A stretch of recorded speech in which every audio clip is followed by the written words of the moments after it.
Bonjour à tous, très heureux de vous retrouver aujourd'hui pour une vidéo vraiment particulière parce que j'ai la chance d'accueillir dans l'atelier Nico de la chaîne Nico l'apprenti bricolo. Alors il me fait l'amitié de venir, de se déplacer à l'atelier pour me servir entre guillemets de cobaye, en tout cas pour que je lui apprenne en tant que débutant à prendre en main une défonceuse. Ouais, moi je suis super content d'être là. Merci beaucoup Damien pour l'invitation. Je vais pouvoir apprendre à utiliser une défonceuse, qui est un outil qui a l'air complètement cool. Et en plus, je vais repartir avec un petit meuble pour la maison, donc c'est vraiment super sympa. Merci beaucoup Damien.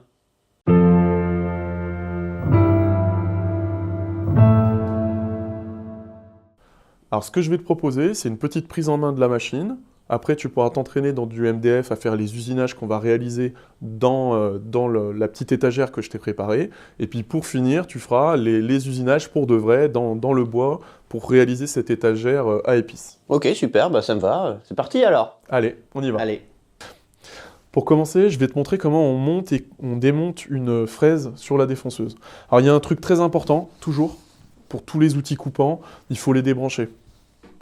Je vais essayer déjà là. Ouais, et puis, ouais. je vais te poser les questions pendant. Donc, si j'ai bien compris, je mets la clé là, j'appuie sur ce bouton là qui bloque l'arbre. C'est ça. Donc là, l'arbre est bloqué. Après, je pousse. Je vais quand même t'y aller. Ouais, j'essaierai un peu C'est fort. quand Là. même un peu fort, hein. Et là, tu vas sentir Voilà, donc là ça Là, ça tourne, déroule. il n'y a pas de problème. Et Et là, là, effectivement, j'ai un deuxième point dur, point dur. la sécurité. Hop, et puis là, à mon avis, je dois être assez lâche pour pouvoir... Ok. Donc on met l'autre. On met l'autre. Donc là, ce coup-là, j'appuie, je la mets d'abord. Je la mets aux 3/4, hein, Voilà, c'est ça. Donc je mets un petit peu, je mets un petit jour comme ça. Voilà, très bien. Ok. Parfait. Je reprends la clé. Et là, j'appuie sur l'autre bouton tu appuies pour bloquer dans l'autre tu bloques dans sens. l'autre Donc sens. je mets 2 doigts pour pas serrer trop fort. Ouais, je vais y aller à la main déjà. Ouais, généralement, c'est plus facile d'approcher à la main parce qu'on mouline moins et en fait, ça se fait bien. Hein. Ouais, hop. Et puis, voilà.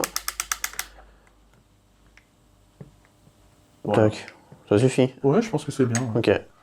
Juste une petite précision pour les débutants. Hein. Ces fraises, souvent, le tranchant ici, ce qui coupe, c'est en carbure de tungstène et ça résiste très bien à la coupe. Mais par contre, si tu le fais tomber, ça va voler en éclats et vraiment ta fraise, tu pourras que la mettre à la poubelle. Donc quand vous démontez vos fraises, je vous encourage à les mettre loin des bords, à des endroits où vous n'allez pas la mettre par terre, ce serait vraiment dommage. Ouais, ou la ranger tout de suite parce que c'est très fragile, quoi. C'est le mieux. Bon après, voilà. Sachant que c'est pas donné une fraise, a priori. Non, une fraise, c'est tout de suite plusieurs dizaines d'euros en fonction de la qualité de la fraise, en fonction de sa forme, de sa dimension. Et puis, il y a des marques qui sont un peu plus réputées que d'autres et qui sont aussi plus qualitatives. Donc, effectivement, tu vas avoir des fraises où tu peux les payer assez rapidement, une cinquantaine d'euros, quoi. Ouais. Donc, c'est des choses auxquelles il faut quand même faire relativement attention. Ok. Le premier réglage qu'on va faire avant d'usiner, c'est de régler la vitesse de rotation de la fraise. Et ça, c'est vraiment très important pour la sécurité. Il faut qu'il y ait une vitesse adaptée en fonction du diamètre de la fraise et en fonction de la matière qu'on usine. À la défonceuse, tu vas passer une grande partie du temps à brider tes pièces, puisque la machine bouge, les pièces doivent être statiques, à l'inverse de la toupie, où c'est vraiment le cas inverse, la machine est fixe, la pièce va bouger sur la machine. Donc là, on va passer une partie de notre temps à trouver des moyens, des stratagèmes pour essayer de bloquer notre pièce. C'est vraiment un gage de sécurité, il faut que la pièce qu'on usine, elle soit parfaitement maintenue. Donc je vais te montrer un peu comment je procède. Déjà là, tu as pu voir que j'ai une table que je me suis faite et qui a des trous tous les 10 cm à peu près, et qui me permet de mettre vraiment des moyens de serrage différents, un peu de partout, quoi, suivant toutes les configurations. Il faut savoir qu'à la défonceuse, on va souvent travailler avec la pièce en porte-à-faux, en dehors. Si par exemple on va travailler sur le bord de la pièce, sur le champ de la pièce, on va avoir besoin que notre champ soit vraiment exposé et qu'on ne vienne pas usiner aussi la table qui est en dessous. Ou alors, avec cette fraise ici, avec le roulement, on a choisi une fraise à roulement là pour faire un quart de rond, eh bien il faut que notre roulement puisse travailler sur le champ de la pièce sans venir en contact avec la table. D'accord ? Donc ça c'est un truc qu'il faut s'habituer, puis on est un peu obligé de le faire.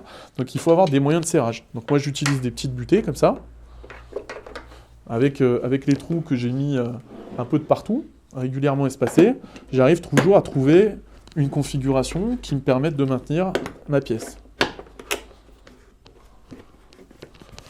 Voilà, là on voit qu'elle est quand même solidement maintenue. Ok, mais là ça bouge un peu. Ça On peut bouge peut-être un mettre petit peu. Ouais, je vais te laisser le faire. un serre-joint là. Ouais, attends, j'en ai un là. Ouais. Ok, donc je fais quoi? Je vais comme ça là-dedans. Tac, j'installe le serre-joint. Tac, voilà. Maintenant, c'est important de vérifier que ton chantier, c'est-à-dire la façon dont tu as bridé ta pièce, te permette quand même d'usiner tranquillement. Et là, on va essayer, on va faire avancer notre machine. Donc on fait ça à blanc, bien sûr, hein, on n'allume pas le moteur, elle est d'ailleurs même pas branchée. Hein, je vous conseille de ne pas la brancher avant d'être vraiment prêt à usiner. Et donc là, Ouais, donc et mon voilà. truc, c'était une mauvaise idée. On voit que le moyen de serrage là, qui a été mis, il contrarie, il est sur la trajectoire de la défonceuse.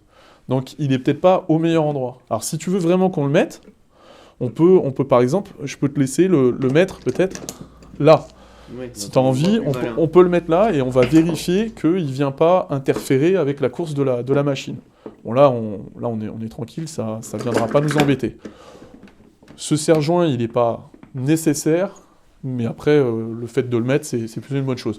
Tu verras qu'après, quand tu usines pas mal de pièces à la défonceuse, on est toujours en train de brider, débrider, brider, enlever.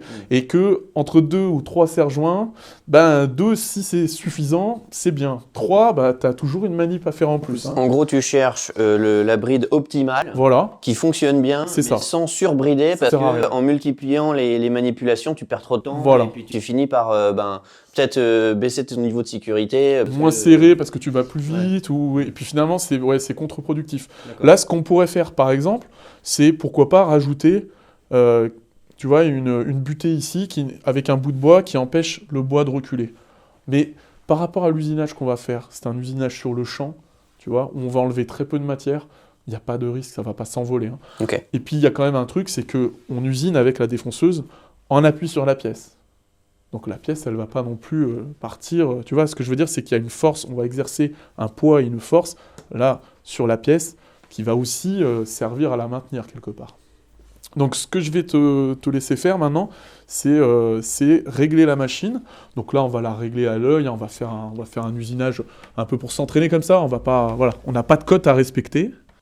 Ok, bon, du coup, je vais refaire toutes les manips pour être sûr de ne pas faire de bêtises. Comme ça, tu me corriges si jamais je fais des choses pas bien. Je vais refaire le réglage aussi, tant qu'on y est.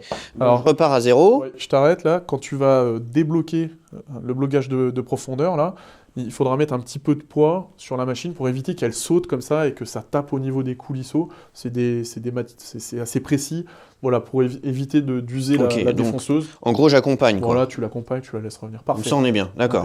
Donc après, je refais le réglage. Donc je descends, je regarde où arrive ma fraise. Voilà, tac, c'est pas évident, voilà, je bloque. Tac. Donc ouais, t'es pas obligé de serrer très très fort, hein, en fait. Ok. Voilà, c'est juste serré, c'est bien. Donc là, je suis bien. Et je vais réviser tous les gestes à blanc. Comme ça, tu me corriges. Donc si j'ai bien retenu, j'appuie sur la gâchette. J'attends que le moteur soit à fond. Tu t'assures que tu sois bien loin de la matière que tu vas usiner, histoire qu'il n'y ait pas, tu vois, que ton tranchant rentre pas par accident en contact. Donc, mon moteur est à fond. Je mets ma main là. Voilà, tu vas mettre beaucoup de poids du côté gauche hein, pour assurer une stabilité à ta machine, qu'elle soit bien en appui fortement sur la face de la pièce que tu usines. Oui, parce que là c'est le vide. Voilà, il ne faut pas qu'elle bascule. Hein. Ok, donc je rentre dans la matière et je vais dans ce sens-là, quoi, pour être en opposition comme tu avais dit. Voilà, il y a un truc auquel il faut que tu fasses attention, c'est de ne pas t'arrêter.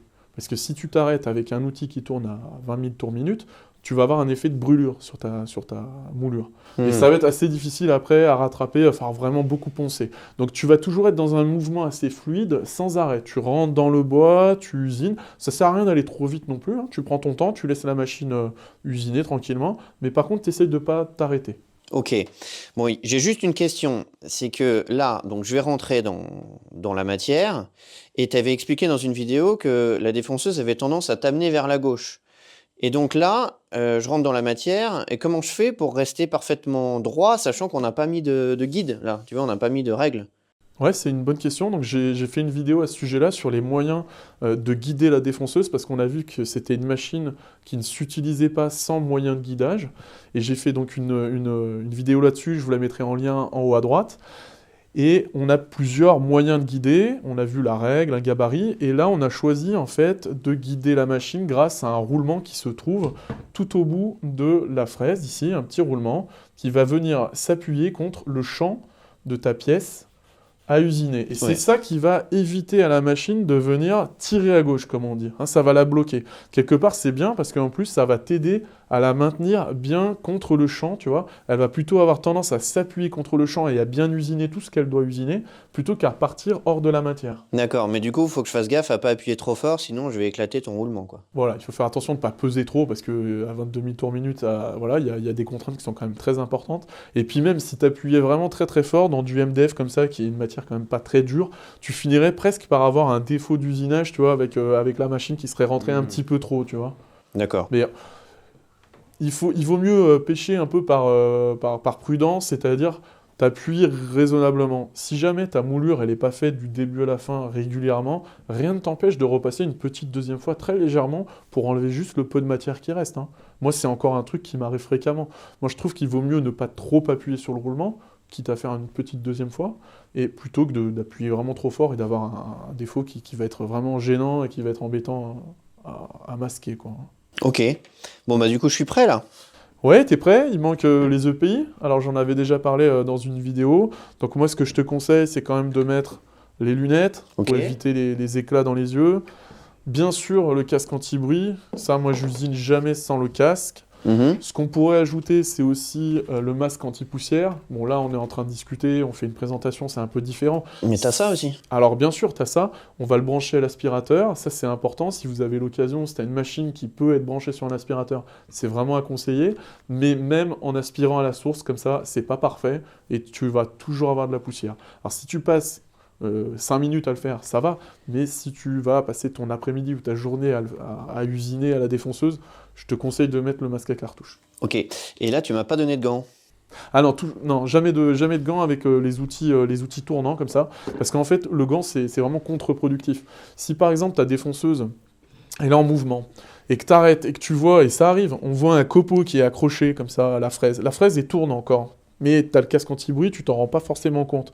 Et ça t'agace que ce copeau-là soit là ou sur dans le puits de la défonceuse. Et tu vas présenter ton doigt. Si tu as un gant, tu vas te faire happer le doigt, mais le gant va suivre avec. Donc ça va emmener la totalité de ta main. Tu vois, avec les conséquences que ça peut avoir. Si jamais tu le fais sans gant, ça va certainement te blesser le doigt, mais juste un seul. C'est moins pire. Donc vraiment, jamais de gants avec toutes les machines qui sont tournantes, quoi. Voilà.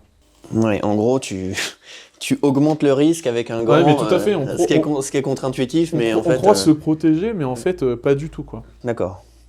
Ok, bon, bah on y va alors. Ouais.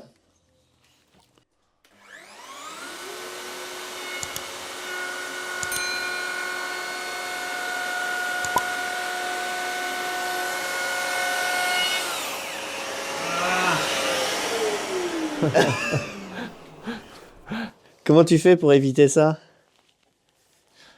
Eh bien, là, t'as appuyé trop fortement sur la machine. Tu vois, on sent, il y a un petit... tu vois, il y a un petit dénivelé, là. Il y a le carré, alors qu'il n'est pas présent ici, tu vois. C'est ce que... Là... Bon. Je vais débrancher, comme ça, on prend aucun risque. Hop. Donc là, tu vois, on sent le carré qui est un tout petit peu présent. Tu vois, on le sent, là. Il y a une petite arête. Bon, ça, c'est rien du tout. Hein. Tu vas passer un coup de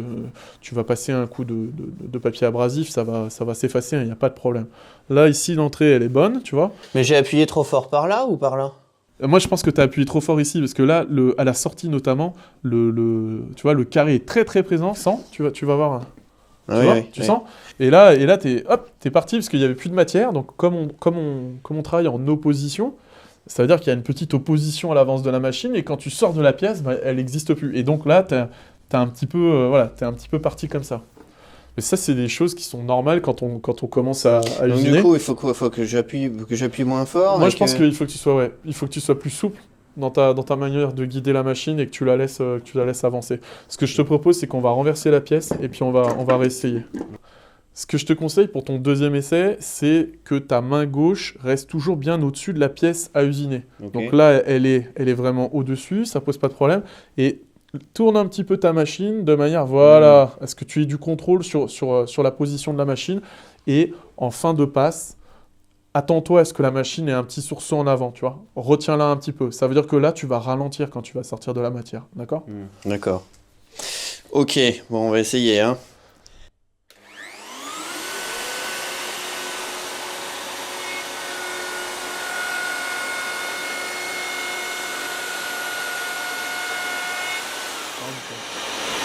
Ça, c'est bon, ça. Ça s'entend, hein. C'est Nickel. mieux, mais là, j'ai un tout petit peu encore, mais... Je suis rentré Ouais, non, un mais peu. ça, Mais c'est pas mal. Non, non, franchement, ça, c'est nickel. Là, on ferait, tu vois, on serait... Après, tu vois, je l'ai réglé un peu trop bas, je pense. Voilà, c'est ça. On ferait un réglage, là, tu vois. Ouais. Avant d'usiner, si on usinait dans nos pièces en bois, là, cet après-midi, on laisserait pas comme ça, quoi. Hein.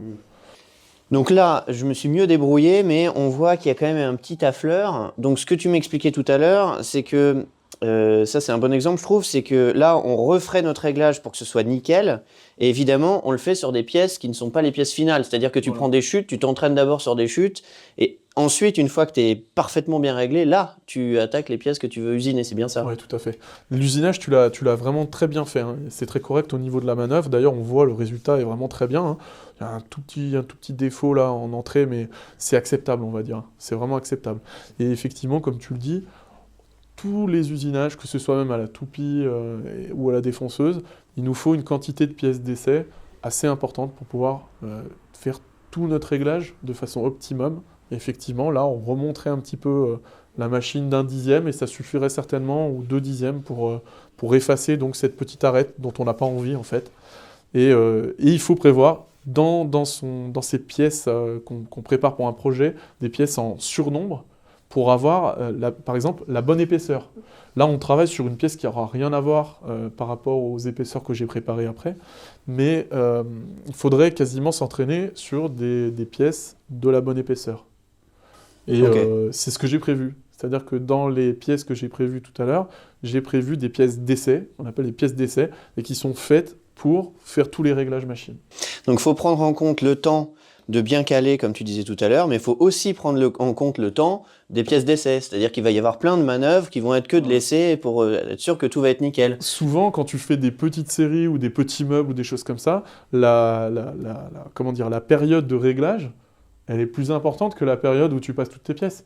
Parce qu'une fois que le réglage est fait et que ta machine est prête, tu enquilles toutes tes pièces. Le plus long, comme tu dis, c'est d'enlever la pièce et de la brider. Mais tu peux faire très rapidement si tu as, je sais pas, 8 montants par exemple, et que tu fais un quart de rond partout, ça va aller très très vite. Par contre, d'avoir le bon réglage. Alors là, on est sur une moulure, ça se règle assez bien. Si tu es sur un tenon et mortaise, si tu affines ton tenon à la toupie, bah, ça peut te prendre un petit moment. Ouais. Ok. Alors tout de suite, une mise au point, je l'ai indiqué en début de vidéo, ces images, elles ont été tournées au mois de janvier 2020, donc rassurez-vous, non, nous n'avons pas bravé le confinement pour faire ces images, ça aurait vraiment pas été très malin de notre part. Alors, cette vidéo, elle vous a montré la prise en main de Nico hein, sur des brouillons. C'est vraiment une étape qui me paraît indispensable pour les débutants pour se faire la main. Et là, je vous livre une petite astuce. Dans les grandes surfaces de bricolage qui possèdent une scie à panneaux, donc c'est une scie qui sert à faire des coupes de panneaux sur mesure pour les clients, et bien dans ces espaces-là, souvent, ils se retrouvent assez submergés par toutes les découpes qui sont inutilisables pour eux, qu'ils ne peuvent pas vendre, et ils font parfois des lots de chutes qu'on peut acheter pour quelques euros. Et ça peut être vraiment très intéressant pour les débutants, pour se faire la main, ça coûte pas grand-chose, et on peut s'entraîner sur des longueurs assez importantes. Alors, privilégiez le MDF et le contreplaqué.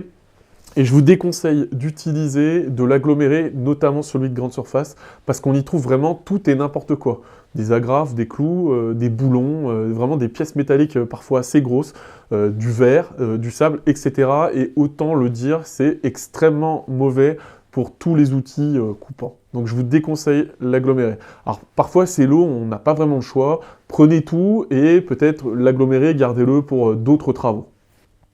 Dans la prochaine vidéo, on va commencer la fabrication de cette petite étagère à épices. Alors c'est une fabrication dans laquelle Nico il va pouvoir réinvestir ce que je lui ai appris.